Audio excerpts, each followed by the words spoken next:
बच्चों, मैंने पिछली कक्षाओं में आपको 3 पाठ पढ़ा दिए हैं, जिनमें से एक पाठ गति भौतिक विज्ञान से संबंधित था और 2 पाठ हमारे आसपास की वस्तुएं और क्या हमारे आसपास के पदार्थ शुद्ध हैं, ये दोनों रासायनिक विज्ञान से संबंधित थे। अब मैं आपको जीव विज्ञान से संबंधित एक पाठ पढ़ाना चाहता हूँ, जिसका नाम है जीवन की मौलिक इकाई। आपकी किताब का ये पाठ 5 है। इस पाठ में हम जीवन की मौलिक इकाई अर्थात हमारा जीवन कैसे बना है। तो बच्चों, जैसे हम अपना घर बनाते हैं, एक एक ईंट को जोड़कर, बहुत सारी ईंटों को मिलाकर, पहले ईंटों को जोड़ने से दीवार बनती है, फिर 4 दीवारों से कमरा बनता है, फिर बहुत सारे कमरे मिलाने से मकान बनता है। इस प्रकार जो हमारा शरीर है पूरा, ये भी बहुत छोटे छोटे अंगों से मिलकर बना है और शरीर का जो सबसे छोटा भाग है वो है कोशिका। इसी को हम शरीर की संरचनात्मक इकाई कहते हैं। कोई भी शरीर है, चाहे वो पौधों का है या जानवरों का है, सब छोटी छोटी कोशिकाओं से मिलकर बना होता है। बच्चों, कोशिका की खोज की थी रॉबर्ट हुक ने। कोशिका हमारे जीवन की इकाई है, इसे खोजा था रॉबर्ट हुक ने। लेकिन सूक्ष्मदर्शी से सबसे पहले कोशिकाओं को ल्यूवेनहॉक ने देखा था। बच्चों, कुछ जंतु एक ही कोशिका से मिलकर बने होते हैं, जिनमें केवल एक ही कोशिका होती है, जैसे अमीबा, पैरामीशियम, यूग्लिना, ये सब एक कोशिका के जीव हैं। और कुछ जंतु ऐसे होते हैं जिनमें बहुत सारी कोशिकाएं होती हैं, करोड़ों कोशिकाओं से मिलकर शरीर बनता है। बच्चों, जो कोशिकाएं हैं, जो जंतु और पादपों में, पौधों में पाई जाती हैं, ये 2 प्रकार की होती हैं, प्रोकैरियोटिक और यूकैरियोटिक। प्रोकैरियोटिक कोशिका जीवाणु व नीले हरे शैवाल में होती है, जबकि यूकैरियोटिक कोशिका इनके अलावा जो जंतु या पौधे होते हैं उनमें होती है। तो बच्चों, ये प्रोकैरियोटिक और यूकैरियोटिक कोशिकाएं क्या हैं और इनमें क्या अंतर है, इसके बारे में हम पढ़ते हैं। तो ये मैंने एक टेबल बनाया है, जिसमें मैंने प्रोकैरियोटिक और यूकैरियोटिक कोशिका के बारे में अंतर बताया। अब मैं इसे आपको समझाता हूँ। सबसे पहला अंतर है कोशिका भित्ति को लेकर। ये कोशिका का सबसे बाहर का आवरण होता है। प्रोकैरियोटिक कोशिका में ये अमीनो अम्लों से बना होता है, जबकि यूकैरियोटिक कोशिका पादप में यानी पौधों में सेल्यूलोज की बनी होती है और जंतुओं में कोशिका भित्ति नहीं पाई जाती, कोशिका झिल्ली होती है उनमें। केंद्रक प्रोकैरियोटिक कोशिकाओं में केंद्रक लगभग ना के बराबर है, इसमें पाया जाता है। इसमें केंद्रक नहीं होता, इसमें केंद्रक होता है और पूर्ण विकसित केंद्रक होता है, बहुत अच्छे से कार्य करने वाला। इसका अपूर्ण होता है केंद्रक, अगर होता भी है तो वो निश्चित नहीं होता। केंद्रक कला, इनमें केंद्रक कला नहीं होती, केंद्रक का आवरण नहीं होता। केंद्रक का आवरण ना होने के कारण वो ढके नहीं रहते। इसमें केंद्रक का आवरण पाया जाएगा। केंद्रक के सारे अंग एक जगह इकट्ठे होंगे, एक झिल्ली नुमा संरचना में, इसीलिए इसका केंद्रक विकसित होता है। केंद्रिका इसमें नहीं होती, इसमें पाई जाती है। केंद्रक के अंदर होती है केंद्रिका, तो इसका केंद्रक बिल्कुल विकसित है, तो इसके अंदर पाई जाती है, इसके अंदर नहीं पाई जाती। गुणसूत्र डीएनए के एक अणु का गुणसूत्र बना होता है, केवल एक डीएनए का अणु होता है। डीएनए क्या होता है? डीएनए की फुल फॉर्म है डीऑक्सीराइबोज न्यूक्लिक अम्ल। डीएनए की फुल फॉर्म समझ लीजिए, डीऑक्सीराइबोज न्यूक्लिक अम्ल यानी एसिड, डीऑक्सीराइबोज न्यूक्लिक एसिड। इसमें जो केंद्रक होता है वो डीएनए और हिस्टोन प्रोटीन दोनों से मिलकर बहुत ही अच्छा विकसित केंद्रक इसमें होता है। गुणसूत्र होते हैं। माइटोकॉन्ड्रिया, माइटोकॉन्ड्रिया इसमें नहीं पाया जाता। माइटोकॉन्ड्रिया एक ऐसी जगह है जिसे जहाँ ऊर्जा का निर्माण होता है, जहाँ ऊर्जा बनती है, और शैवाल और जीवाणु ये ऊर्जा दूसरों से लेते हैं, इनमें ऊर्जा का निर्माण नहीं हो सकता। तो बाकी जो शेष कोशिकाएं हैं उनमें ऊर्जा का निर्माण माइटोकॉन्ड्रिया से होता है और माइटोकॉन्ड्रिया को कोशिका का ऊर्जा गृह कहते हैं, पावर हाउस। राइबोसोम्स प्रोटीन का संश्लेषण करते हैं, इनमें प्रोटीन होता ही नहीं है, तो बाकी जो अन्य कोशिकाएं हैं उनमें प्रोटीन का निर्माण राइबोसोम से होता है। इसमें 70S टाइप के होते हैं, इसमें 80S टाइप के होते हैं। हरित लवक इनमें नहीं पाए जाते। हरित लवक का काम होता है भोजन बनाना। हरित लवक केवल पेड़ पौधों में पाए जाते हैं, क्योंकि अपना भोजन केवल पेड़ पौधे ही बना सकते हैं प्रकाश संश्लेषण की क्रिया के द्वारा। जंतु कोशिकाओं में, अन्य जंतु कोशिकाओं में भी हरित लवक नहीं पाया जाएगा। सिर्फ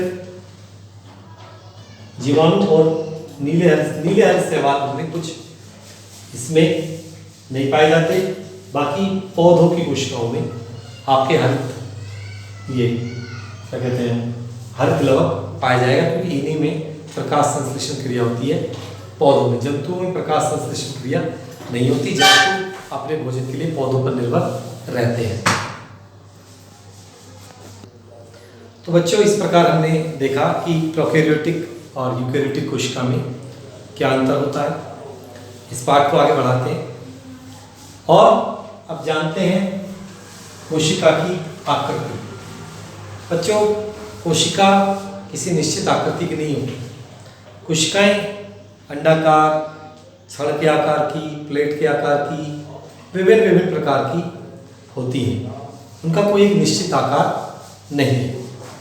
अब मैं आपको बता देता हूँ कि सबसे बड़ी कोशिका शुतुरमुर्ग के अंडे की होती है। शुतुरमुर्ग का अंडा एक सबसे बड़ी कोशिका है और सबसे छोटी कोशिका एक जीव होता है माइकोप्लाज्मा। माइकोप्लाज्मा की जो कोशिका होती है वो सबसे छोटी होती है। याद रखेंगे, पेपर में अक्सर पूछ लिया जाता है। इसके बाद हम पढ़ेंगे पादप कोशिका। पादप कोशिका के मुख्यतः 3 भाग होते हैं: कोशिका भित्ति, जीव द्रव्य, रिक्तिका। बच्चों, मैंने पादप कोशिका का एक हल्का सा एक चित्र बनाया है। यह आपको षटकोण के रूप में पादप कोशिका दिखाई दे रही है। ये इसकी कोशिका भित्ति है, इसकी दीवार है, ये चारों तरफ की, इसे कोशिका भित्ति कहते हैं। इसके अंदर एक द्रव भरा हुआ है जिसे हम जीव द्रव्य कहते हैं, और इसके अंदर जीव द्रव्य के अंदर ये बहुत सारे कुछ अंग हमें दिखाई दे रहे हैं। ये अंग होते हैं, इनके सामने मैंने इनके नाम भी लिखे हुए हैं। तो बच्चों, जो कोशिका भित्ति होती है, कि जो दीवार है, ये सेल्यूलोज की बनी हुई है। पौधों में ये, क्योंकि हम पादप कोशिका, पादप मतलब पौधों की कोशिका का वर्णन कर रहे हैं, तो पौधों में ये जो कोशिका होती है ये सेल्यूलोज की बनी होती है। काफ़ी दृढ़ होती है, मजबूत होती है। तुमने देखा होगा पौधे थोड़े कठोर होते हैं, जबकि जंतुओं की जो अंग होते हैं वो काफ़ी मुलायम होते हैं। इसके बाद कोशिका भित्ति बताया मैंने, सेल्यूलोज की बनी होती है।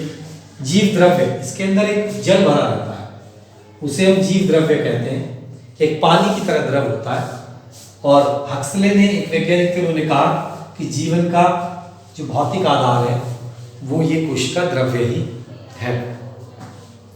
कोशिका द्रव्य में बहुत सारे कोशिका के अंग पड़े रहते हैं।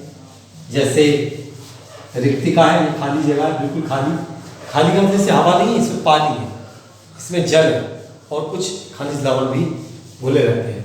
ये कोशिका भित्ति, कोशिका के ऊपर एक झिल्ली है, हरित लवक होता है, अंतःप्रद्रव्य जालिका है, माइटोकॉन्ड्रिया है, इंपॉर्टेंट है, याद रखना, राइसोसोम्स, गाल्जिका है, लाइसोसोम्स, बहुत सारे कोशिकांग, इन्हें कोशिका के अंग यानी कोशिकांग कहते हैं। ये बहुत इंपॉर्टेंट है कोशिका के लिए। कोशिका में जितने भी कार्य होते हैं वो सब इन्हीं के द्वारा होते हैं। ध्यान से इसको देखिए और इसे बनाने की कोशिश करना, इन अंगों को याद कर लेना। इसके बाद इस जीव द्रव्य में क्या होता है? ये जो जीव द्रव्य है, जो द्रव है, इसमें क्या क्या होता है? इसमें 2 तरह के पदार्थ होते हैं, कार्बनिक और अकार्बनिक। कार्बनिक पदार्थों में इसमें प्रोटीन होता है, कार्बोहाइड्रेट होता है, वसा, न्यूक्लिक अम्ल, नियामक पदार्थ। ये नियामक पदार्थ क्या है?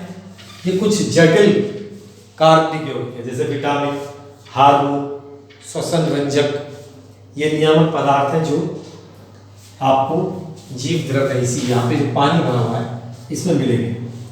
पानी का मतलब द्रव, पानी नहीं होता, पानी भी होता, पानी में बहुत सारी चीज़ें घुली होती हैं। लगभग 60 के आसपास, 60% के आसपास तो कोशिका के अंदर द्रव ही होता है, जल होता है 60% के आसपास। जल हमारे लिए बहुत जरूरी है, आप लोग जानते ही। अब कुछ अकार्बनिक पदार्थ भी होते हैं, जैसे जल होता है, खनिज लवण है, गैसें हैं, ऑक्सीजन, कार्बन डाइऑक्साइड। अब आती है रिक्तिका, ये बिल्कुल खाली, जैसे गुब्बारे में आप पानी भर लो इस तरह की होती है, इसे हम रिक्तिका कहते हैं।